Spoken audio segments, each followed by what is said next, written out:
à toutes et à tous ma team, j'espère que vous allez bien. Aujourd'hui pour cette nouvelle vidéo, on se retrouve pour le résumé complet de l'étape 4 du Giro d'Italia 2020.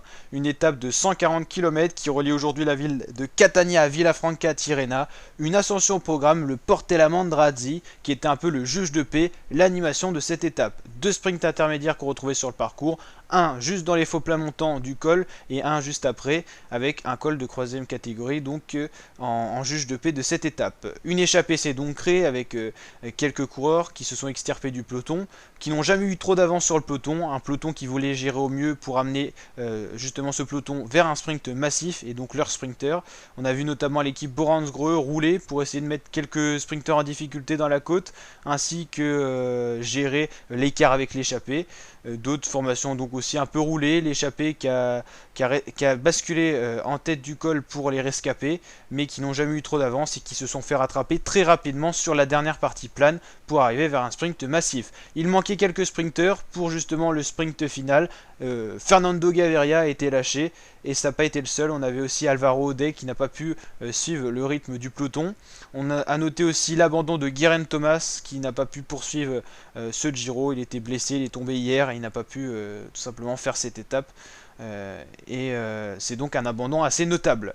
Ensuite, on s'est dirigé vers un sprint massif où ça a pas mal frotté, notamment les Israel Cycling qui ont décidé tout simplement de rouler en tête du peloton, les FDJ aussi, ça a beaucoup frotté entre tous ces coureurs, et on a retrouvé un très beau sprint massif avec notamment Arnaud Démare, Peter Sagan et Ballerini. Ces trois coureurs que je vous cite sont arrivés quasiment sur la même lancée, c'est-à-dire qu'on ne savait pas qui avait gagné dans ces trois coureurs, Peter Sagan, Arnaud Démare et Davide Ballerini. Un peu plus loin on retrouvait Viviani, Matthews qui ont fait un très beau sprint également. Donc on a mis longtemps à savoir avant de savoir qui c'est qui avait gagné l'étape tout simplement, et c'est le champion de France Arnaud Démare qui remporte cette quatrième étape. Il n'a jamais remporté une étape aussi rapidement sur un grand tour, donc là bravo à lui pour cette belle victoire très serrée avec Sagan et Ballerini qui étaient quand même très bien lancés également sur la ligne d'arrivée. Ça s'est joué vraiment à rien. Donc on va regarder un petit peu l'actualité, mais c'est vrai qu'il n'y a pas beaucoup d'actualité sur le Giro, notamment sur cette belle victoire d'Arnaud Démare, notre Français. On va regarder sur le site officiel si les classements sont actualisés, mais ils sont très peu actualisés. On va regarder ça. Alors, est-ce qu'on va voir les classements du jour? Peter Sagan passerait maillot cyclamen, Caicedo maillot bleu azzurro et Almeida donc maillot rose et maillot blanc, ça reste pareil.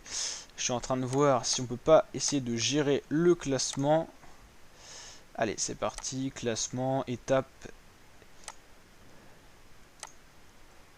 Ah voilà, Arnaud Démare, Sagan, Ballerini. Donc voilà le top 3 exact. Arnaud Démare remporte donc l'étape pour vraiment un rien du tout sur Sagan et Ballerini.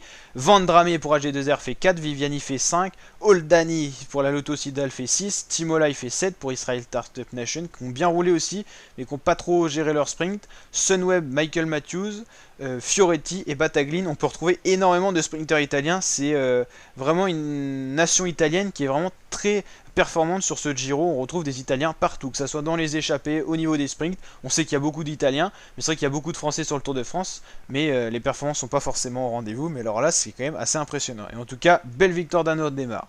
N'hésitez pas à liker la vidéo si elle vous a plu et à vous abonner à ma chaîne YouTube pour d'autres vidéos de ce genre. Allez, ciao ma team, à très bientôt pour de prochaines vidéos.